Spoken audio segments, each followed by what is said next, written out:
Olá pessoal, bom dia, boa tarde, boa noite, boa madrugada, turma de trabalho 1, continuando o nosso assunto, de empregador, tá? A gente parou em grupo econômico e vamos retomar a aula de hoje com sucessão de empregadores e consórcio de empregadores. Aí depois a gente fecha com terceirização. Não sei se vai dar para chegar ainda nessa aula de terceirização, mas vai ser logo em seguida. Tá? Aula 8, eu acho, na nossa sequência. Só recapitulando um pouquinho da aula passada de grupo econômico, para quem já entrou nessa aula e não viu o passado, bom era pegar tudo. Mas o grupo econômico está definido no parágrafo 2º do artigo 2º da CLT, ou seja, grupo de empregadores. Eu posso ter grupo econômico na ordem vertical, que a gente conhece também como grupo econômico por subordinação. Eu tenho uma empresa principal e ela dirige várias outras empresas, mesmo cada uma dessas empresas tendo independência de si, tá? Ela administra, controla, tem o controle, então subordinadas a elas, mesmo cada uma empresa dessas entre si, a gente vai ter a presença do grupo econômico. E eu tenho grupos econômicos assim, coordenados. Eu não tenho uma empresa que possa dizer que é a empresa que vai dirigir as outras, mas todas elas atuam de forma integrada para um objetivo comum, E essa até é a necessidade estabelecida pelo parágrafo 3º, O parágrafo 3º do artigo 2º da CLT, que foi incluído aí pela medida provisória, ou pela reforma trabalhista de 2010, rapaz, medida provisória do peste, já vem na cabeça. Pela reforma trabalhista, o parágrafo 3º, ele diz o quê? Ele diz, olha, não basta só você ter mesmo sócios, tá? Tem que haver a demonstração de que as empresas, elas têm o mesmo interesse integrado, comum, atuam dessa forma, e têm objetivos comuns, atuam de forma conjunta. Então, esse interesse integrado, essa atuação de forma conjunta tem que ficar comprovado para que a gente tenha a presença de grupos econômicos aí. Tá? No nosso direito do trabalho, isso para saber que a responsabilidade entre todas as empresas que fazem parte do mesmo grupo, ela é solidária, tá? É uma responsabilidade solidária, então você pode cobrar por cada um aí, das empresas, você empregado, é claro, de cada um, independente de você ter sua carteira assinada por uma ou por outra, tá? Pode cobrar. Mas o nosso assunto da aula de hoje, o nosso principal assunto da aula de hoje, não estou inquieto mais uma vez porque eu estou dando aula no inferno, que é quente aqui, inferno da gota. Ele vai se tratar sobre sucessão de empregadores, tá? O nosso assunto da aula de hoje ele vai tratar de sucessão de empregadores. E o que vem a ser isso, Tiago? Sucessão de empregadores. Então, gente, a gente vai ter a sucessão de empregadores quando eu tiver... Lembra-se lá quem é empregador, Empregador é atividade empresarial. É empresa. Então, eu vou ter a classificação da sucessão de empregadores quando eu tiver a substituição ou alteração contratual em que eu tenha uma substituição dessas empresas. Eu tenho uma empresa, e essa atividade ela continua, mas quem está ali é outro empregador. Desculpe, quem está ali é outra personalidade jurídica, mas está desenvolvendo a mesma atividade empresarial. Então, houve uma alteração na estrutura jurídica dessa empresa. Tá? Então, aí a gente pode dizer que vai ter a sucessão de empregadores. Isso pode ocorrer, gente,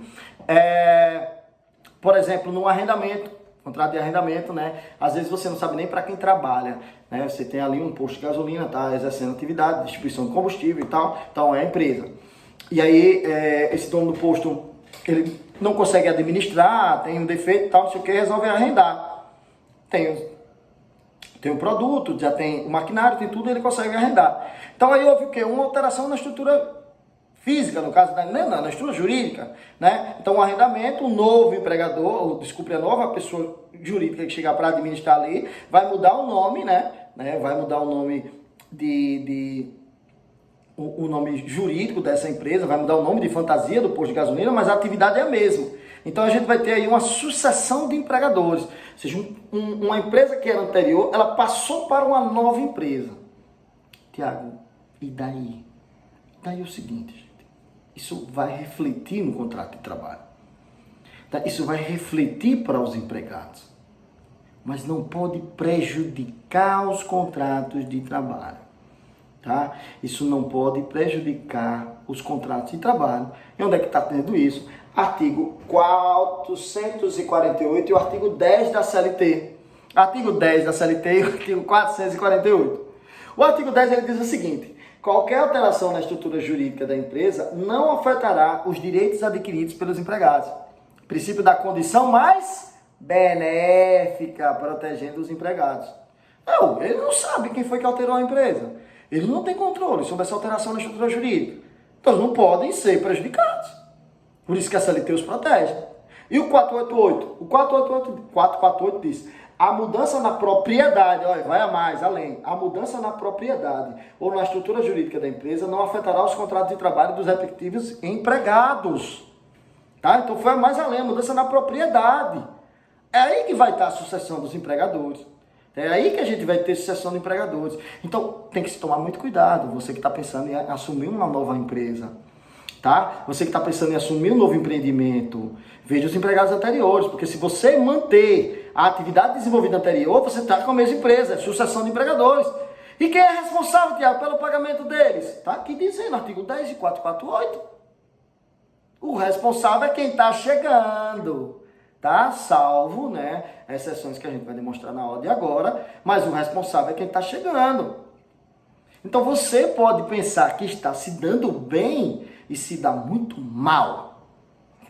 Por quê? Porque você pode pegar dívidas trabalhistas, inclusive.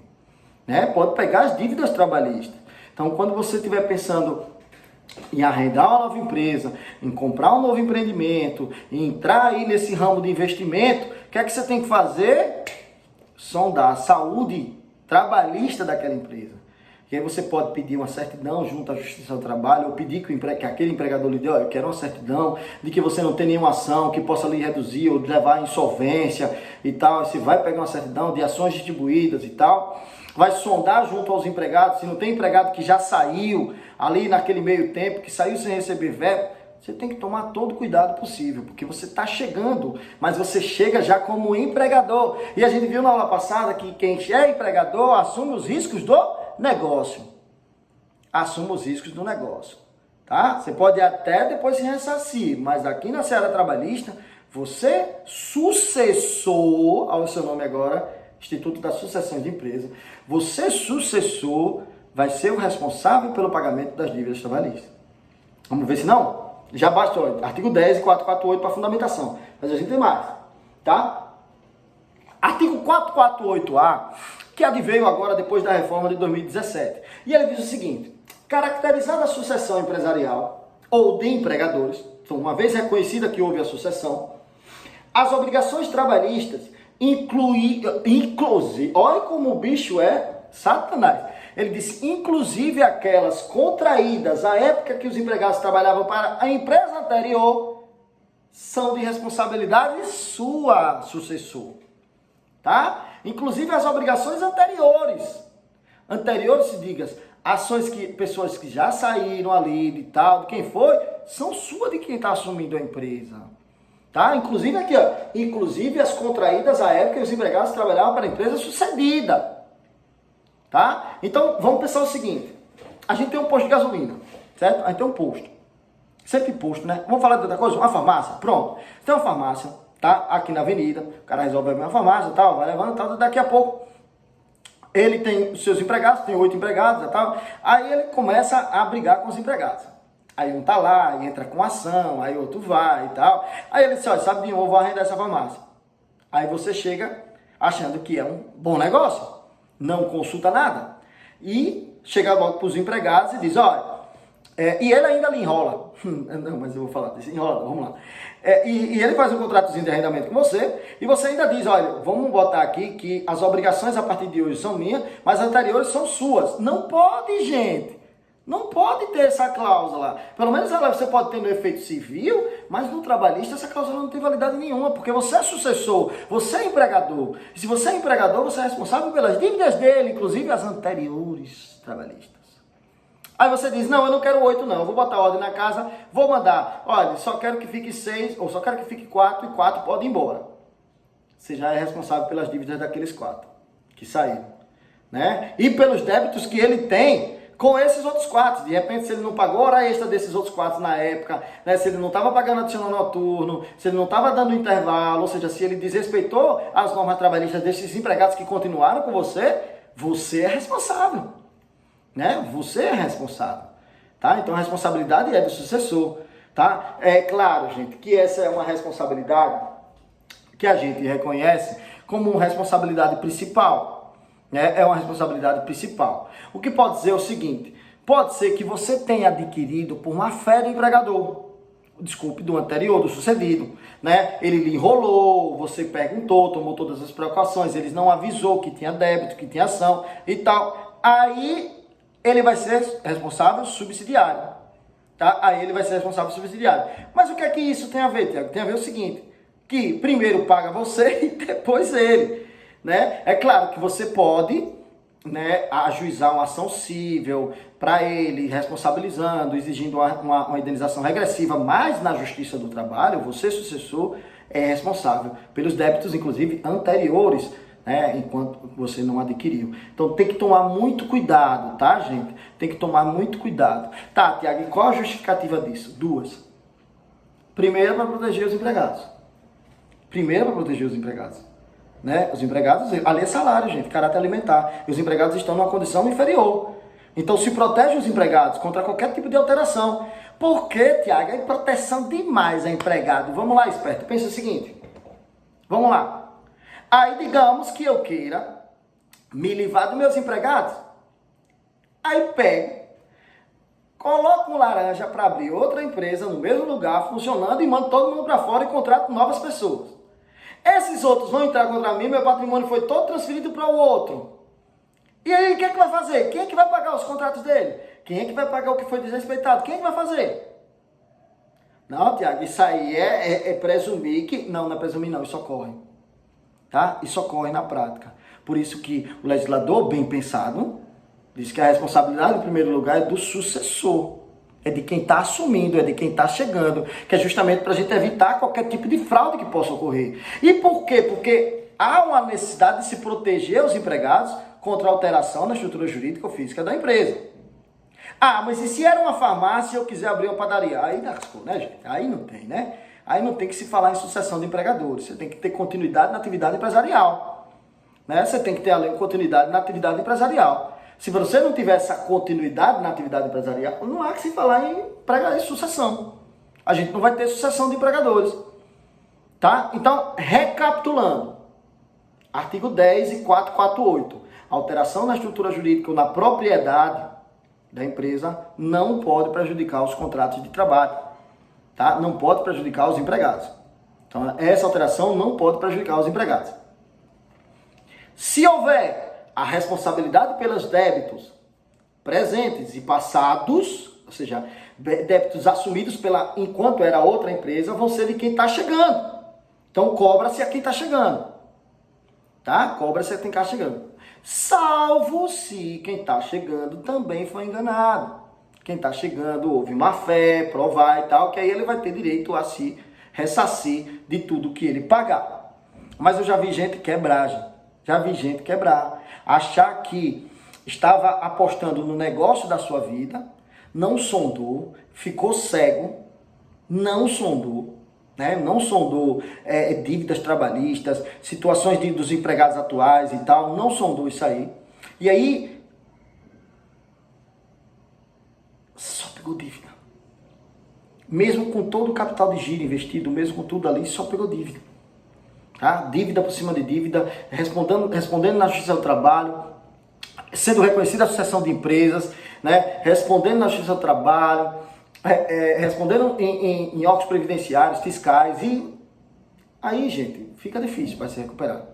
Logo, para quem está começando, né, e já investi, já vi algumas situações, tá? E aí, o culpado é a Justiça do Trabalho. Não é, gente, não é. Né? Você é responsável, você passa a ser empregador, então você é sucessor, e como sucessor e como empregador, os riscos do empreendimento são seus, tá? Os riscos do empreendimento são seus, então a partir daquilo ali, ou seja, é sua responsabilidade, tá? A partir daquilo ali é sua responsabilidade. Tá, Tiago, mas é proteção demais para o empregado e para quem está querendo empreender. Pense comigo, gente, você vai botar seu dinheiro em qualquer lugar? Você vai botar seu dinheiro, você vai botar seu investimento em qualquer lugar, ou seja, você vai botar sua ganância ou sua capacidade de querer vantagem, que o brasileiro faz muito isso, acima de suas responsabilidades, que no caso você, empresa, você tem responsabilidade social. A partir do momento que você vira empregador, você tem responsabilidade social. Né? Você assume os riscos do negócio. E como sucessor, assume mais ainda. Assume os novos e os antigos. Independe para a responsabilidade do sucessor do contrato civil, viu? Se no contrato de natureza civil ficar dizendo lá que ele não tem responsabilidade nada, o que vale é o 448A da CLT, tá? O que vale é o 448A da CLT, ou seja, o que vale é o seguinte, a responsabilidade é do sucessor, é de quem está chegando, inclusive para os débitos anteriores, tá? A responsabilidade ela vai ser do sucessor, para quem está chegando. Ok, gente? Então, sucessão trabalhista, tá? Assunto importante, assunto que a gente vai ter presente aí, o princípio da alteridade, ou seja, da empresa que assume os riscos do negócio, e o princípio da condição mais benéfica, ou seja, os empregados não podem perder seus direitos adquiridos para quem está chegando. Ah, mas se eu sou sucessor e eu quero agora ditar as regras aqui de minha empresa, você pode para as novas contratações. Para quem já está anterior, não pode, tá? Infelizmente não vai poder. Certo? Então, para quem já está ali, chegou o emprego, agora mudou, agora a coisa vai ser diferente. Vai ser, não, peraí, eu tenho direito a uma condição mais benéfica, eu estava na condição. Essa alteração na estrutura jurídica não pode prejudicar esse direito que eu tenho. Então, você pode até fazer isso, mas com os novos empregados que você contratar. Tá? Você pode fazer até com os novos empregados. Agora, comigo não. Comigo você não vai poder. Você tem que respeitar esse direito meu, você tem que respeitar esse princípio da condição mais benéfica, porque eu sou a parte hipossuficiente no contrato de trabalho. Tá, gente? Entenderam isso aí? Sucessão de empregadores. E para terminar a linha de hoje, a gente tem que falar ainda sobre um assunto meio que novo, né? Não é bem novo esse negócio aqui. É um assunto que é presente, que muitas vezes pode se configurar ou não, que é o consórcio de empregadores. Há a possibilidade na legislação brasileira de que eu tenha vários empregadores que se aproveitem de um único empregado. Se aproveitem, gente, não é se aproveitar não, é que se aproveitem, né, trabalhista, ou seja, contratualmente falando, né, ou seja, eles não têm a necessidade, cada um, de ter o seu empregado, eles bastam ter um empregado para todos. Então eu posso ter aí, nesse caso, um consórcio de empregadores. Esse consórcio de empregadores, ele pode ser urbano, ou ele pode ser rural, tá? Pode ser na área rural também. Eu posso ter, por exemplo, 4 empregadores, ou 4 propriedades que são próximas. E aí eu tenho uma propriedade que tira uma laranja em um dia, tira o leite em outro, e aí eu pego um empregado só. E esse empregado vai trabalhar um dia em um dia em outro, tal, sei o que, mas tem um contrato de trabalho com todos os empregadores. Todos vão ratear os direitos trabalhistas.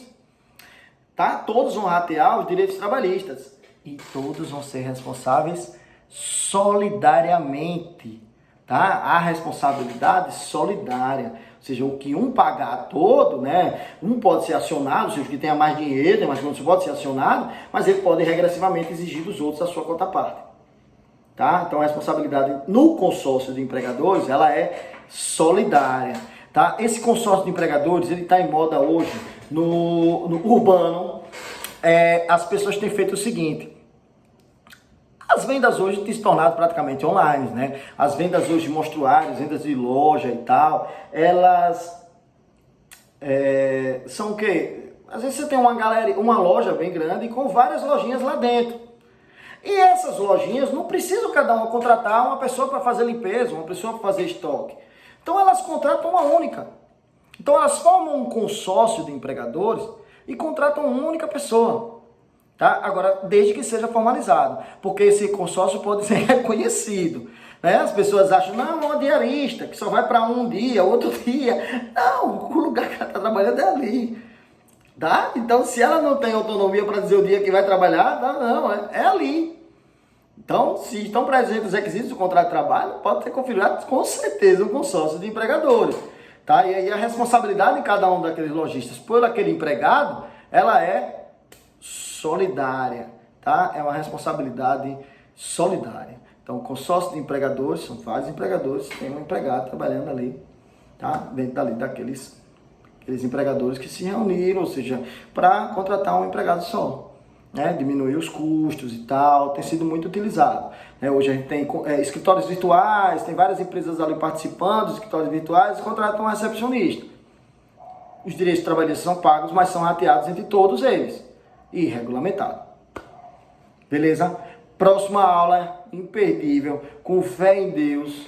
Eu vou vir com a camisa mais curta, tá, gente? Vou vir mais à vontade. Não tá dando, tá muito quente aqui em Aracaju. Ou Aracaju, quente do cão. Terceirização. Abraço.